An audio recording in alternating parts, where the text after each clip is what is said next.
Welcome back to another episode of How Did They Grow? I created this podcast because I wanted you to learn how other coaches, freelancers, service providers, and course sellers are growing their business, landing 10 to 20 new clients every single month, paying them 50, 100, 200K months. See, if they've done it, you can too. And that's just the reality. And I want you to listen to these podcasts to understand what strategies are they using, what techniques are they exploring, because it's in these gems that you can apply it to your business and actually scale things up. When you're ready and you feel like you actually want to learn practical, proven methodologies, or even you want to hire a team that can build you a profitable personal brand, book in a chat with our team because we can guarantee you go viral and guarantee you get clients for your business. Welcome to the podcast, guys. We have John Basford. He is he's gonna have a TED Talk in a couple weeks. His book is coming out as well, hopefully a bestseller. And John, just tell us what you do. You said my name is John Basford. I'm an operations expert, helping organizations and people grow and change through curiosity. Okay. There's a lot of technical terms in there. Maybe break it down for us. Sure. So we can start with why curiosity is important. Okay. We as humans are biologically, evolutionary, psychologically are designed to stay safe, right? I mean, the parts of our brain really exist to help us stay safe. And when we were cavemen and cavewomen and had lions, tigers, and bears outside of our cave, like that was important. Today's modern society, not so much, right? So these aspects of our psyche and innate characteristics that used to be helpful are not so much anymore. And because our organizations are run by people, they fall in the same traps, which is habits. I think something like the stat is like, once you are 35 years old, 95% of all your thinking and decisions and actions are subconscious. Like you just do things that are grained to you without really thinking about it, right? So if we do that as human beings, our organizations do that as well, because we are our organizations. And so people get stuck, right? They get stuck in where they are, what they do, because they've been doing it for 10 years, 15 years, 5 years, whatever. And it's important that if you want to innovate, grow, and change, that you put in measures of curiosity. Because curiosity is what allows us to question what we're doing, how we're doing, and why we're doing it that way, so we can break free from these habits and the status quo and explore new directions. Yeah, man, exactly. I really like what you said about, and it's true, because I think even before you get to 35, there's a lot of things in your life that, start operating on autopilot. And if you don't take conscious actions, and, sometimes it even takes someone else to come in and say, hey, man, you could be making change here, here, and here. This is what you could be doing to be better. And that is really how, we can actually change, because they say the first step to change is, what's it called? Recognizing or acknowledging that you have a problem.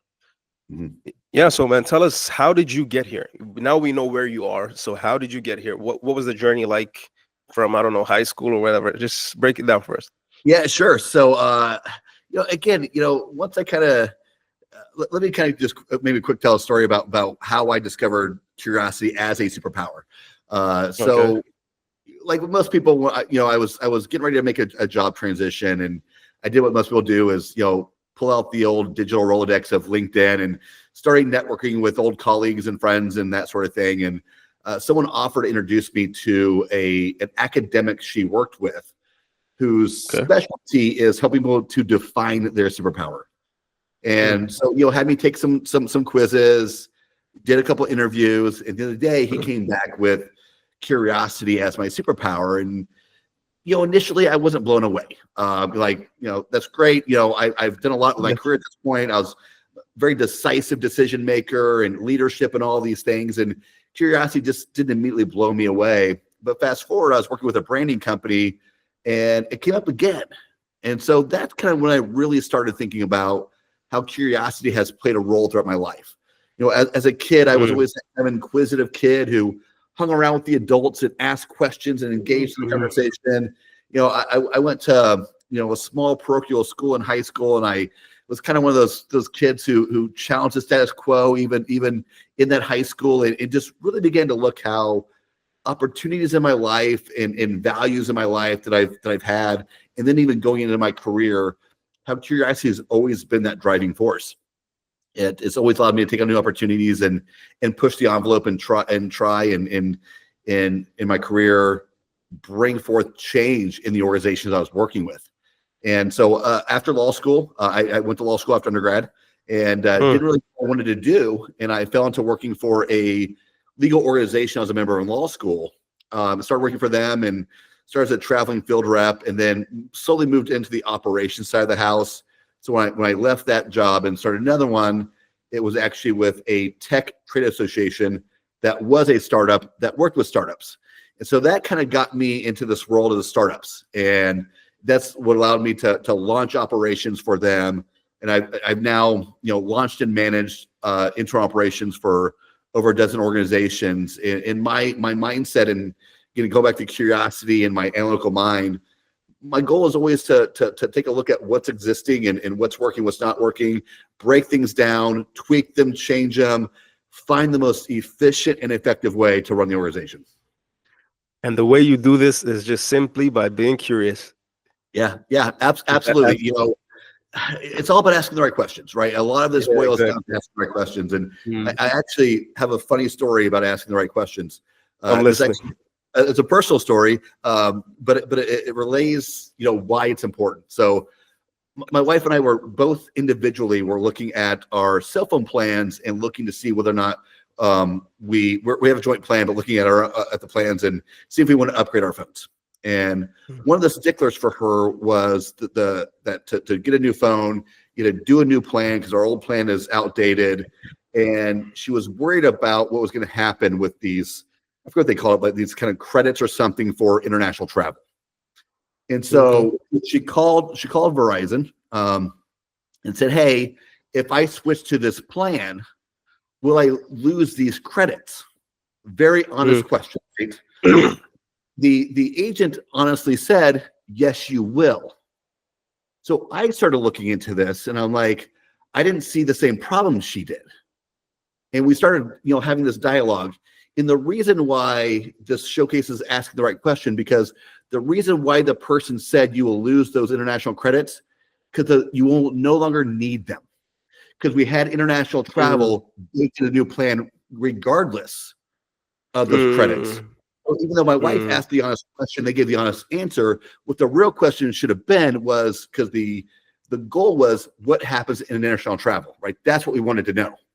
Not what happens to our credits, but when we travel internationally, how is that covered on our new plan? The answer would have been, you're covered. There are no credits. You just get to travel to 240 countries. So that's why breaking down the question to get to the root problem we're trying to solve is so important.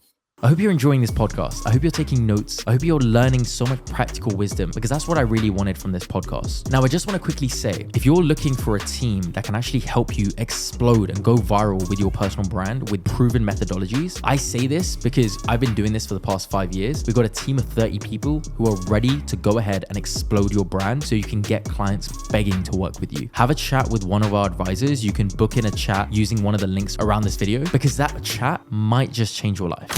Yeah, that's a really non-cliche, just really straight out of your life type of story, and it's amazing. It's amazing, I'll be honest. So how am I gonna put this? So you don't work with individuals, you work with teams, right? I mean, so yes and no. So I work with organizations, but usually the primary contact is off of the CEO or the owner of the organization. Working with them. So I mean, I'm kind of not a one size fits all. There are some times where I'm working with a CEO. I'm working with some kind of project head. There are times I'm working with a management team because I'm helping them kind of with mindset, with operational execution, and culture, more from a more the theoretical kind of not mindset, but just thought leadership side of things, kind of workshopy versus execution. So it really just depends, but there's no doubt that to do what I do, it is working with individuals in the organization to help the organization change. That makes sense. How long have you been? Okay, you said you studied law, then you stumbled upon this startup that works with startups, right? So how long ago was that? So how long have you been doing this? Right. Yeah. Yeah, so I guess the answer is, so I graduated law school in 2006. I Wow. worked as as an employee of organizations, mainly three different organizations. I did some part-time fractional work during that period, but that went from like 2006 to 2018, and then I've been out on my own doing consulting individually for the past 6.5 years. 6.5 years. That's good. 6.5 years is a lot of time. So how have you, let's go into something that the audience is as you know, is a social media people trying to coaches and consultants trying to grow. So how would you say you've dealt with lead flow? Because you're not B2C. B2C you can get lead flow, do ads and all that, but when it's B2B, yeah, I think maybe I'm assuming you rely mostly on like referrals and you don't do a lot of ads. Is that the way it works? I've had different elements of my business and done different things different times, but I mean, but the social media and everything, marketing and sales component brings up another very interesting topic on curiosity, and that's what I call the DIY dilemma. The notion where people try to Okay. do everything themselves, right? And not in a sense of like, I'm going to save some money and not hire a plumber. I'm going to fix the plumbing real quick. But in Mm, life and in business where we do things ourselves that we shouldn't be. The way I look at this mm, is, no one says I want to build a C team, but if you do everything yourself, you're building a C team because you're good at some things you're A at, some things you're B at, some things you're C, some things you're D and F. definitely. And so back to your question, I was trying to do social media myself. Mm, So I'm trying to run my business, fulfill my client engagements, grow the business, and social media was just falling off the radar. I wasn't consistent with it. I didn't have consistent messaging, consistent imaging. So I had to go out and say, real honest conversation with myself. Was like, John, it's time to bite the bullet. You got to stop trying to do this yourself because you're not doing it the best, and had to go out and find a third party partner to work with. wow, that's amazing. That's amazing. And how would you say that changed your life? Because I'm assuming right now all you focus on doing is just like for social media. All you focus on doing is just sitting in front of a camera for like maybe 2-3 hours a month, and they handle the rest, right? Yeah, so I've been working with this firm for a little over 2 months. The first beginning is very, very Mm, onboarding, but it's been great. They've been able to go back and pull some video for some old podcasts that I've done and some old videos I've done and repurpose those. And then, like you said, I'm spending an hour or two a month, sending some videos that they're splicing up, reviewing content they want to put out. I mean, they're kind of not just doing social media, they're doing kind of more broadly, marketing and brand in general. So it's also working on SEO. It's working on, yeah. I have a newsletter that I started on LinkedIn it's actually decent size. There's 600 subscribers to it.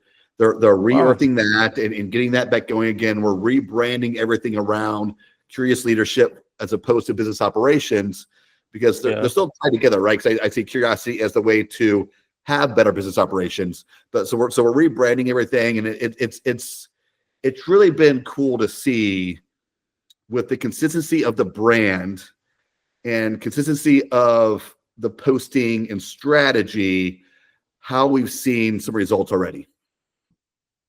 Oh, that's amazing, man. And what you said is really true. I speak with a lot of coaches on this podcast, and one problem that a lot of them have is they spend so much time, like 2-3 years, until they come to this realization that, man, I can't do all this on my own. I can't do all this on my own. I can't. And then they have to go through the hassle of, what do I do now? What do I do? What's the plan? Right. So I think what you said, realizing that me spending all this time trying to do social media on my own is it's either going to hurt my business or it's going to hurt the social media growth. So I have to prioritize where I'm strongest, which is doing my work, which is your coaching, working with the teams and the organizations. And what you can do for the social media is sit in front of a camera, and that's what's best for you. And I think that's the best thing that coaches need to realize Yep. and realize fast. Yeah. I mean, for the DIY dilemma, it's a couple of things, right? You got to break down what you're good at and what you're not good at, right? That's Exactly. number one. And then also Exactly. look at what you enjoy doing and don't enjoy doing. If you are Exactly. yourself doing the parts of running a business, consultancy, coach, whatever it is, and you're only doing the things that you don't really want to do, and that's eating up majority of your time, that's going to lead to burnout, frustration, Yeah. failure. Because it's not fun, right? Like Yeah. being an entrepreneur should be fun. It's hard, but it should be fun. Yeah. And stepping away from that DIY dilemma, outsourcing, getting fractional people, using services to do the parts that you're not good at and or don't enjoy is the best way to have longevity as an entrepreneur, coach, and consultant. Yeah, man. I really like the way you phrased it as a DIY dilemma. Yeah. I think I'll be using that going forward. So that's actually the topic of my TEDx that's coming out. Wow, that's great. Tell It's us more about that. yeah, sure. So the title of it's the DIY dilemma and the curious cure. So it's touched on business, but it's not just about business. It goes broader. Looking at our lives, right? The parent who struggles to get their kids to all the practices on time while forgetting to eat dinner, right? And if he or she were just curious and said, okay, how can I have some better time management? How can I change my route? How can I pack a dinner? How can I arrange a carpool for one of my kids? Being curious in life, in organizations, in business, being curious is the way to solve our problems, release some of the burdens that we have and actually accomplish more. Yeah, man. And you said it. You say the way you say it.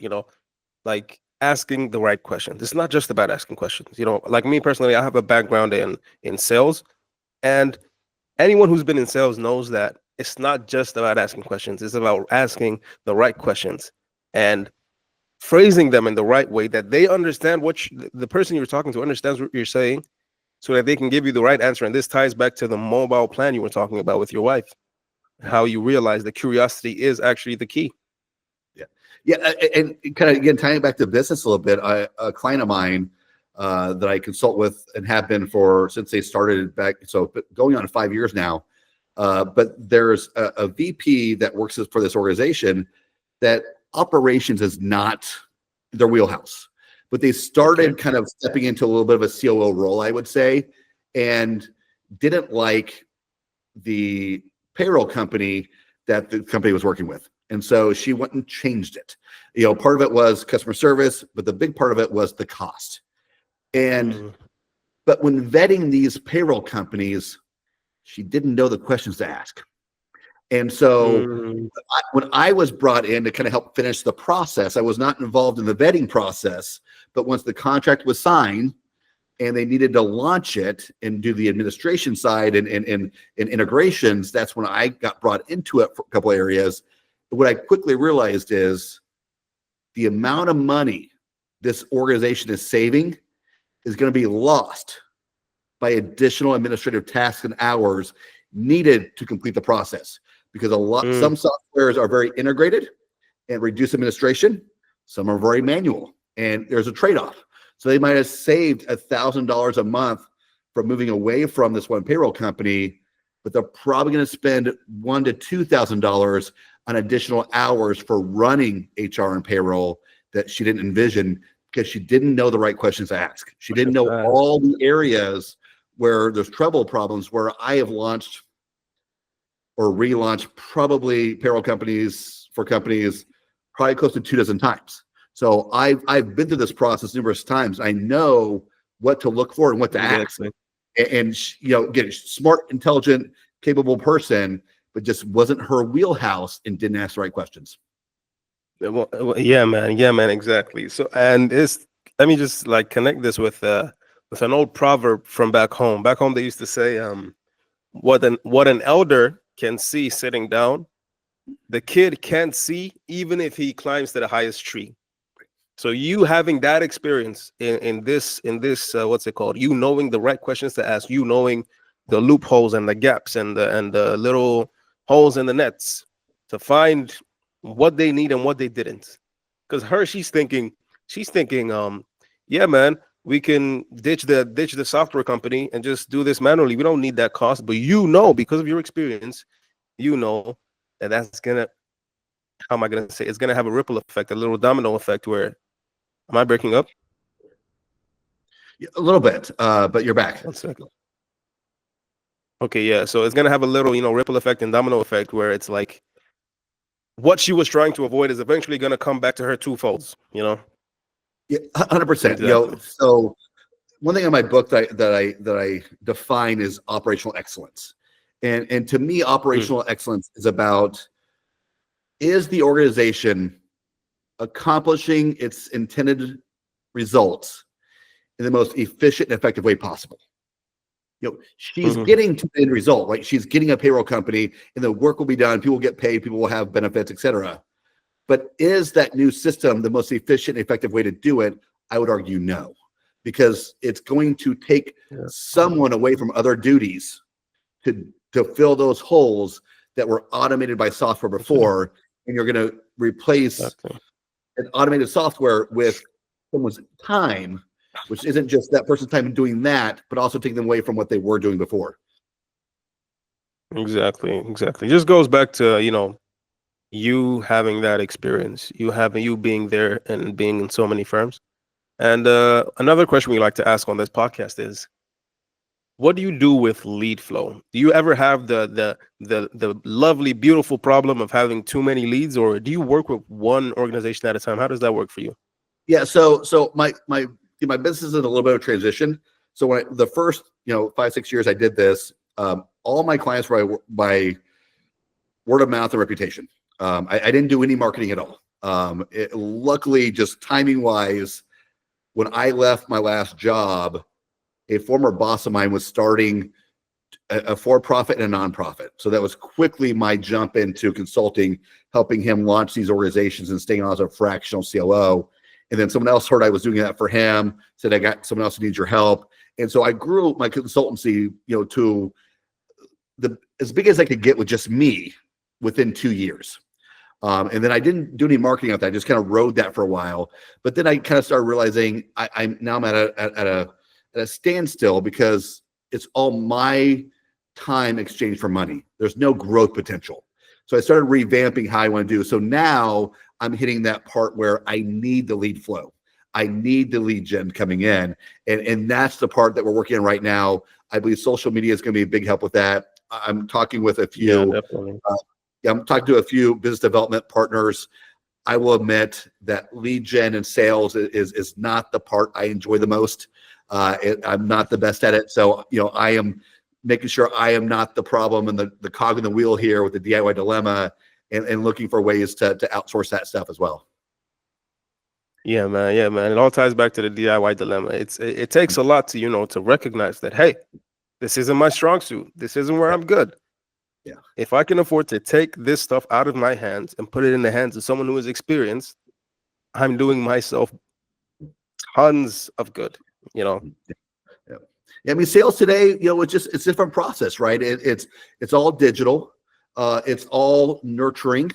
It's a much slower play. And me, as kind of an operator who likes to tackle problems and solve things and analyze them in a direct way, like it just it's not natural for me, right? It's not authentic for me to do the sales process, which is why I'm not good at it. I mean, I can talk to people all day long, tell them about what I do, learn about what they do, but when it comes to that transition from discovery to asking the question and pushing for that engagement from a contractual standpoint, that's where I get awkward. Yeah, man, definitely. Let's transition towards, your book. Let's speak a little bit more about your book. We spoke about your TED Talk, but let's speak about the book. What was that about? What's the title? Everything. Yep. So the book is about, it's called, the title is The Curious Leader: Unlocking Innovation, Empowering Teams, and Driving Change. And so again, this all kind of comes back to this whole brand I'm building around curiosity, just how I saw that, it was really what drove me to create impact in all the organizations I work with, and being curious about what can be better. And so what it does is kind of take you through the process of obviously what a curious leader is and why it's important. But to become a curious leader, I believe there are 3 shifts that someone has to make. One is on mindset, moving from a fixed mindset to a growth mindset. It's the whole nature of, if you believe your business is only destined to do so much money, grow so big, you're not going to go anywhere. But if you can switch that to say, what's possible? How can we grow this? What are other territories we can do? Other products we can do? Having a growth mindset and really just thinking creatively about what we can do is the first step. And then obviously you got to have you have to shift to operational excellence. We talked about a little bit earlier. And so that's that shift of really analyzing your operations. Are the things that you're doing driving the results you intend the most efficient and effective way? And how do you do that? How do you break these processes down? How do you analyze them? And lastly, unless you are the lead singer of a one-man band, one-person band, you can't do it alone.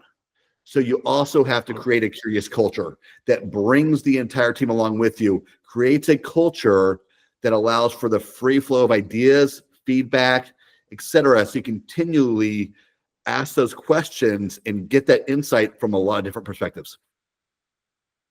Definitely, man. So you said it's going to be out 26th, you said? The release date is February 18th. 18th. Okay. And people can find it on Amazon, wherever they get their books, right? Yeah. If you go to Amazon, you can find it right now. If you go to Amazon and do John Bassford, The Curious Leader, it's going to pop up for you. I think it's listed as pre-sale at the moment because we haven't finalized all the the back end stuff yet. But the official launch date is going to be February 18th. Wow. So people will definitely be looking into that. We've touched on a lot of things. We've touched about you, your career. How did you get here? We talked about social media. We talked about curiosity. We talked about your podcast and your book. I think it's good for us to end on a place where, the audience is, how do I say, oriented towards. So I'm just asking you a couple questions. Just to be clear, like you started posting last year, or when did you start using social media? So, I mean, I've been using social media, probably the last 4 or 5 years. I Is just that haven't like video content? Video and static images and text. Okay. Again, the problem with me doing it myself and running my own business here is like I wasn't consistent. And I would change my brand on a whim. Not my brand, but like how I was doing things. Yeah. Without consistency because I hadn't No nailed plan, it. Yeah, I hadn't nailed in that curious brand yet. So it was a lot of kind of trial and error and play and inconsistency. And there's no doubt that having a partner that can stay on top of this and do it right, do it consistent, is a big factor. Yeah, man. So now for the actual question. The actual question is, you were handling the content in 2024, right? So I would ask, knowing how the industry is changing and how everything is evolving, moving towards AI and everything, is there anything, 1 or 2 things that you would say carrying on you learned in 2024 that you're bringing into 2025? Either you're going to stop doing it, or you're going to keep doing it, or you're going to start doing it? In general or around social media? Social media. Okay. Yeah. Good question, right? Yeah. I mean, the way I look at it is, a lot of people are talking about how, AI is going to replace this or that. I don't see that, right? But I do see it as a tool, right? It can greatly cut down on the workload of writing things, of processing things. There's no doubt that if you don't learn to use AI in multiple aspects of your business, including social media, you are going to be left behind. Exactly. But someone still has to have the know-how, right? Like someone still has to have the angle. Like you got to know about your business, about your brand, the direction you want to head. AI can't do that for you, right? Because if you want AI to do that for you, you have to know the right questions to ask, and you're not going to know the right questions. It goes back to asking the right questions. Exactly. Yeah, I didn't bring that back up, but it happened. Exactly. So AI is a tool, but you have to direct it. And you got to Yeah. show it the way, right? I mean, when I'm talking with ChatGPT, I mean, sometimes I yell at it, right? I'm like, that is not what I said. It's a dialogue. Yeah. And I get mad. Like I'm talking to customer service sometimes. But yeah, it's a great tool. And there's no doubt that I have really ramped up my usage in my business entirely, in my writing, social media, et cetera, the last 3 or 4 months. And it's made a huge, huge difference. Yeah, man. You know, the way I like to look at AI is like something like an axe. It's a brand new shiny axe with all the new gear and all the new angles of the blade and everything. But someone's got to swing it. Mhm. Someone still has to swing that axe. The axe is not going to swing itself. Right. So that's the I way I mean, like to look at it. I rarely Google something anymore. I ask, ChatGPT. you know, Gemini or ChatGPT the question, but it's still the same thing. I mean, you still got to know what question would ask, right? Someone has to come up with the words and press the button for it to happen. It's not going to do your thinking for you. Exactly. So we're coming to the end of the podcast, and this has been a really great talk. You know, I speak to a lot of guys, but the thing about this particular podcast is we speak to a lot of guys who are very niche. You very hardly get two people who say the same thing. You know, always learning on this podcast, and I really love that. We always do this, so I'm just ask you. We always ask this at the end of the call. What is one thing you wish I asked you on this podcast?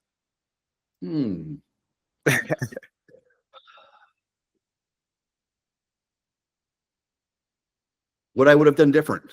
That's probably the one thing that we haven't really, talked about. Yeah. I drove the conversation on DY Dilemma, which touches on that a little bit. But, to be honest with you, I once heard a quote from Gary Vaynerchuk.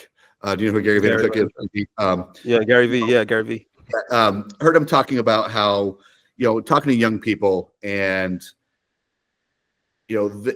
going into a career, they should find a job that pays the most amount of money for the least amount of work, and then build your side project on the side with that extra time. And I always thought that was very, very, very cynical until I started consulting. And I realized how much time is wasted working in an office. I mean, I would say max, you're getting 4 or 5 hours of work done. And when I switched to consulting, where how much I worked directly related to the income I brought in, I wish I would have taken that advice sooner.